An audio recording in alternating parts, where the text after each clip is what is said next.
दादा अरे काय चालवलं आहे तुम्ही दोघांनी? तू बोलत का नाहीस? तू बोलत नाहीस आणि वहिनी सुद्धा पूर्वीसारखी बोलत नाही. अरे असे काय करता तुम्ही? कुठे गेली माझ्यावरती आभार माया? दादा माझ्याकडून काही चुकलं का? माझ्याकडून काही वाईट घडलं का? म्हणून अबोध राहायचं ठरवलंय तुम्ही दोघांनी? खरं माझंच चुकलं आहे काहीतरी. मी वहिनीशी बोलतो वागतो, त्या बोलण्यात आणि वागण्यात माझं काही चुकलं का? सांग, अगदी उघड करून सांग, मनात काही नको नको रे. नाही कुमार, तुझं काही चुकलं नाही, माझंच चुकलंय. आणि त्यामुळेच माझ्या मनाला एकसारखी टोचणी लागली. पण माझं काय चुकलं ते मलाच कळत नाही. दादा अरे एखाद्या परक्या माणसासारखा का वागतोस माझ्याशी? हा 4 दिवस वागून तू माझ्याशी नीट बोलत नाहीस. एखादा दुसरा शब्द बोलतोस, अरे पण तो बोललेला शब्द आठवला की वाटतं तू माझ्यापासून कुठेतरी दूर जात आहेस. पण दादा आपल्या दोघांचं एकच रस्ता आहे ना रे. त्याचा मी विचार करताय.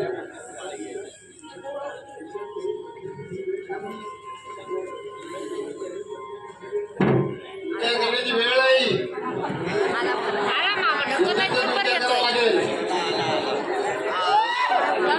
क्षणाला वेळाचं महत्व वाढतंय. बाबा हो तुम्ही इथे? यायचा विचार नव्हता, यावं लागलं. त्यासाठी यावं लागलं. विकास आयुष्याची मला चिंता आहे, कारण माझ्या भाषेचं संपूर्ण आयुष्य त्याच्या हाती दिलं आहे. तेव्हा त्यांचा विचार करणं माझं कामच आहे. तुझ्यासारख्या थोरल्या भावाची योग्यता न बाळगता माणूस तिला पारखा झाला मी नाही, मी माणूस आहे. आणि म्हणे दादा काय चुकलं रे माझं? अरे दादाच्या नावाला काळ बसायला गेला असता काय झालं तुझं? बाबा तोंड बंद करा आणि शांत राहायचो. तुला गॅस घरातून जावं लागेल आणि मी तर पाऊल टाकलाय ते तुला ह्या घरामध्ये काढण्यासाठी. मामा तुम्ही बोलू नका, तुला तुझं मन वाईट येत आहे. दादाच्या अंदर कुठल्याही आम्ही पचवू शकेन, पण आता तसं होणार नाही. तुझ्या नीट त्याची जाणीव झाली त्याला आणि त्याची अंतरसत्ता उडाली त्याच्यावरली. मामा, माझ्याच घरात येऊन माझ्या कुमारला बोलण्याचा तुम्हाला कोणी अधिकार दिला? माझ्या कर्तव्याने. तुम्ही केलं तुमच्या कर्तव्य पार पडतो मी. कुमार, तू दादाच्या प्रेमात अंदाज झाला होता, शेवटी तूच त्याला ठोळत बनवलं. अरे वाईटातून चांगलं बाहेर पडतं म्हणतात ते हेच. तू आतापर्यंत त्याला फसवलास, पण यापुढे तो फसणार नाही, समजलास? विकास, तुम्ही गप्प काय बसलात? काय सांगायचं सांगा आणि काय यांच्या संबंध करून टाकायचं ते. मामा, माझ्याने हे होणार नाही. माझ्या कुमारला घराबाहेर काढायला माझं मन काळं तरी तयार होणार नाही. एकदाच काय 1000 ओढून द्या तुम्हाला. मला हे जमणार नाही. असं मग मी काय सोचता बसू? माझं कर्तव्य मला केलंच पाहिजे. कुमार, यापुढे तुला ह्या घरात राहू देणार नाही, कारण माझ्या भाजीच्या शिराच्या दृष्टीनं अत्यंत घातक आहे ते. तेव्हा आता जाता. मामा, माझ्या सांगण्याला तुम्हाला अधिकार नाही. माझ्या पाठीला पाठ लावण्याला माझा धाकटा भाऊ आहे तो. अजून तुम्ही वेळ मागताय, पण आता हे चालू देणार नाही. अहो तारुण्याची सगळी सुखांचा उपभोग भोगायचा तुम्हाला, सगळ्या सुखांचा आस्वाद घ्यायचा आहे. ते विसरू कसं झाले? म्हणून माझ्या कुमारला विसरायला सांगताय मला? योग्य ते सांगतोय. हो, कुमारच्या वेळा मायेचा ओझा जरा दूर करा, नाही तर भावी आयुष्य माती होईल तुमचं. हो, घराला वाळवी लागली तर घर झाडावं लागतं, नाही तर सगळं घर पोकरतं ते. हो, तुमचा कुमार म्हणजे तुमच्या आयुष्याला लागली कीड आहे ती कीड. हो, या असल्या आजकालच्या उन्नीत तरुणांना कोण निर्वाळा देणार? माझ्या कुमारचा निर्वाळा मी देईन. मला खात्री आहे ती. माझ्याच मायेच्या शब्दावर जगलाय तो. मामा, मनुष्य जगायला नुसते अन्नाची गरज भासत नाही, त्याला हवे असतात मायेचे कोण शब्द. माझ्या आई वडिलांच्या पश्चात त्याच्यावर जगलाय तो घरातून निघून गेला की माझं कसं होईल. प्राण निघून गेला की शरीराची हालचाल होते का कधी. माझा कुमार म्हणजे माझा प्राण आहे. तुम्हाला काय वाटतं, कुमार निघून गेल्यानंतर मी सुखी होईल. तुमच्या संशयी मनाची समजूत आहे ती. माझं सुख कशात आहे तुम्हाला नाही कळायचं. त्यासाठी ते कळायला तुम्हाला भाऊ असायला हवा. रक्तालाच रक्ताचं मोड करतं आणि एकाच रक्ताचे दोन ते मायने लक्षात ठेवा. डोक्यात घेऊन नाचवा झाला, आता मात्र करत झाला. माझ्या आवाक्याच्या बाहेर गेलंय सगळं. मग काय म्हणायचं तुम्हाला. माझं जर ऐका आणि मी सांगतो तसं करा. कुमारला बाहेर काढण्यासाठी माझ्याकडे दोन मार्ग आहेत. कुमारने या घर सोडून जावं हा एक मार्ग, आणि दुसरा मंदाला घेऊन तुम्ही माझ्या घरी येणार हा दुसरा मार्ग. बोला, माझा ऐका आणि माझ्या घरी चला, आणि मी एकटा आहे तिथं. डोकीवर घ्या ते तुमचं घर, मला यायचं नाही. माझ्या कुमारा सोडून मला 4 पावलं सुद्धा दूर जायचं नाही, लक्षात ठेवा. माझ्या मंदासाठी तुम्हाला यावं लागेल, नाहीतर मला तिला घेऊन जावं लागेल. ओ कशी झाली तरी माझी भाची आहे ती. पूर्वी होती, आता ती माझी बायको आहे, लक्षात ठेवा. आणि मंदाची तुम्हाला एवढी काळजी होती तर लग्न करून द्यायचं नव्हतं. देवा ब्राह्मणांसमक्ष आमच्या जन्माची गाठ बांधले. पण आता कुमारनं त्याच्या आयुष्याचं वाटोळ करायला निघाला, त्याचा काय. तिचा संबंध आयुष्यावर राग करतोय तो, त्यामुळे ते अनंत डागण्याने व्याकुळ झाले. मामा, तुम्ही तिला ढाळ रडायला लावलं. तुमच्यामुळेच ती रडते, अश्रू ढाळते. मामा, एक वेळ तुम्ही माझ्यावर आरोप केले असते तर मी सहन केले असते, पण माझ्या बहिणीची ती अवस्था पाहिली की सारं असह्य होतं. तिच्यावर आरोप करताना तिच्या मनाला काय वाटेल याचा तरी विचार करायचा होता. दादा, दादा, अरे माझं चुकलं रे. काय केलं मी हे. पाहिलंस कुमार काय म्हणाला. कुमार, दादा माझं काय चुकलं रे. काय सांगायचं त्याला या वाक्यात. मामा, एक शब्द पुढे बोललो का. कुमार, जे करू नये ते केलंस तू. दादा काय केलं मी हे. अरे नकळत बाहेर पडले शब्द तू पापाची आम्ही कबुली दिलायस. कधी तर ते बाहेर पडणारच होतं. विकास, किती भाऊ तरी जायचं तरी कळलं. कुमार, अरे एक शब्द जाऊ नकोस. काल काय करत तू. दादा, दादा मी जातो. नाही खरंच जातो. दादा, आता हे सहन करण्याची शक्ती नाही रे माझ्या अंगात, आणि म्हणूनच जातो. पण दादा, दादा, तुझ्या या पवित्र पायांना माझ्या पापी हाताने स्पर्श करू दे नाही मला. तो पापी स्पर्श माझ्या या डोळ्यातून वाहणाऱ्या अश्रू सिंचनाने दूर काढतो. दादा, हा 14 वर्षाचे डोळे तुझ्या मुखाकडे लावले, ते पापी डोळे एकदा मिळून आले मला. दादा, दादा, कुमार मागे फिर, माझी शपथ आहे. दादा, पाय नाही.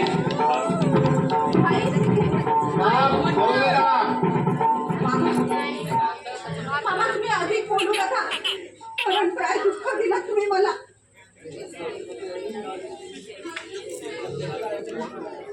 मंदा, तुझ्या सुखाचा मार्ग मोकळा केला मी. काही बोलू नका आधी, कारण काय दुःख दिला तुम्ही मला. विचार कर मंदा, काही आता सुख आहे तुझं. तुम्ही अविचार केला, फार मोठा अविचार केला. आम्हाला जीव की प्राण असणारे माझे भाई त्याला तोडला तुम्ही आमच्यापासून, आणि आमचा तुम्ही प्राण घेतला. पृथ्वी तोडले तुम्ही आमच्या प्राणाचे. आणि आता काय करता आहात. तर झालेल्या जखमेवर मीठ सोडता आहात, पेटलेल्या आगीत तेल ओतता आहात. तुमचं तोंड काळं करा. तुझा इथे दाखवायला येऊ नका तुमचं तोंड. ठीक आहे, पण तशीच वेळ आली तर तुमचा तोंड दाखवायला पुन्हा येऊ नका. सांगून ठेवते.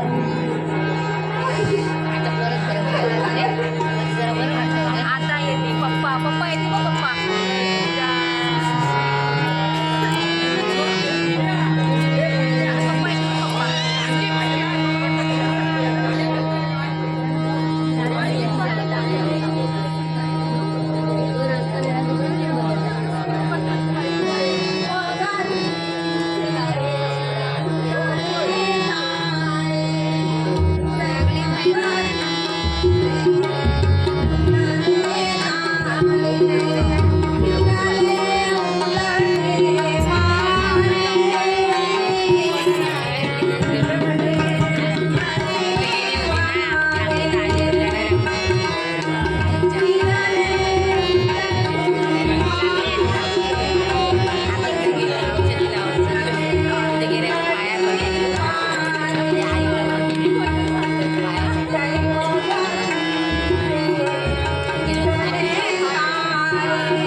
कुमारनं घर सोडलं का? त्याच्यावर घर सोडण्याची पाळी यावी असं घडलं तरी काय या घरात? आणि घर सोडून तो गेला तरी कुठे? कुठे गेले काहीच माहित नाही. पण आमच्यापासून दूर कुठेतरी निघून गेले. आता पुन्हा कधीच घरी येणार नाही. पण असं झालं तरी काय? दादाशी भांडला का तो? त्यांच्याशी नाही भांडले. मग आम्हाला भांडायचे का त्यांच्याशी? आई दादा खोटं बोलत नाही, मामा बोलले. नाही ते आरोप केले त्यांच्यावर. त्यामुळे भाईच्या मनाला फार दुःख झालं. म्हणून त्याने हे घर सोडलं. पण असं करताना तो तुला कसा विसरला? दादाला कसा विसरला? मला तर काहीच कळेल असं झालंय. मला कसला सांग पत्ता लागू दिला नाही त्याने. आता तसं घडलं नाही. यापूर्वी 2 वेळा असं घडलं. आम्हाला साईविषयी त्यांचं मत परिचित करण्याचा प्रयत्न केला. त्यांच्यावर घाणेरडे आरोप केले आणि आज तर कहरच केला. खरंच भाऊजी, आता भाई परत कधीच येणार नाही, कधीच येणार नाही. आणि दादा कुठे गेला? त्यांच्या मागे धावत गेले आहेत.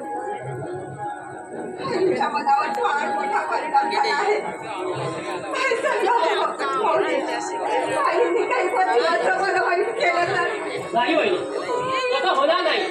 मी तसं घडू देणार नाही. माझ्या कुणासाठी काय वाटेल ते करण्याची तयारी माझी आहे. कुठे गेला असेल तिथे जातो आणि त्याला घेऊन परत येतो. तू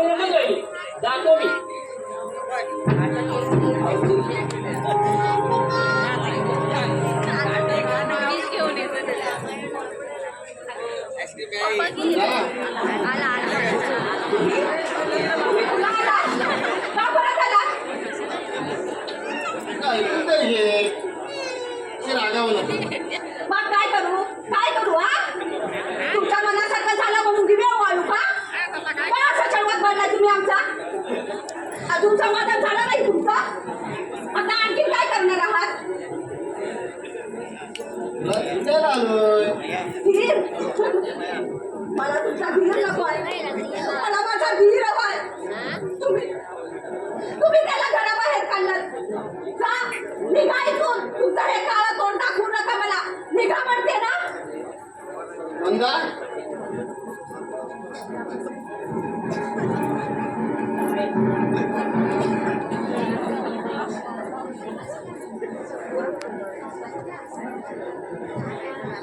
अरे वा प्रकाश तुम्ही इथे वेळेवर आला. काम झालं पण तुमच्यासारखी धुरता माणसं असल्यावर काम पत्यावर उशीरच लागत नाही मग आपण आनंद झाला दुसरा बाबा त्याचं श्रेय तुम्हालाच आहे नाही म्हणूनच काय करणार आहात तुम्ही हो भली मोठी पार्टी देणार आहे मी तुम्हाला पार्टी हो. कशाबद्दल ती समजलं नाही मी समजावून सांगतो विकासराव तुम्हाला घराबाहेर काढलं काय हो बाबा खरं सांगता हे अगदी खरं हो कधीही न पटणारा खरं आहे लेकिन तुम्हाला माझ्या बोलण्याची सत्यता पटली नाही मामा मामा घडलंय फार वाईट घडलो काय होय मामा काही काढलं होय खरंच हे फार वाईट घडलं मला वाटतं यापुढे अधिक काही घडण्याची शक्यता आहे या सगळ्या प्रसंगाला कारणीभूत मीच आहे तुम्ही होय त्याला कारण तुम्ही आहात होय मग कसं सांगू तुम्हाला स्वतःसारखं सारं जग असं ज्याला वाटतं ना तो स्वतःबरोबर जगाच्या नाशाला कारणीभूत ठरतो हे आता पटलंय मला मामा अधिक काही बोलवत नाही अधिक काही बोलण्यासारखं उरलं नाही आता उरलंच असेल तर बोलून वेळ घालवणं म्हणजे पेटलेल्या वारव्यात तेल ओतण्यासारखं आहे प्रकाश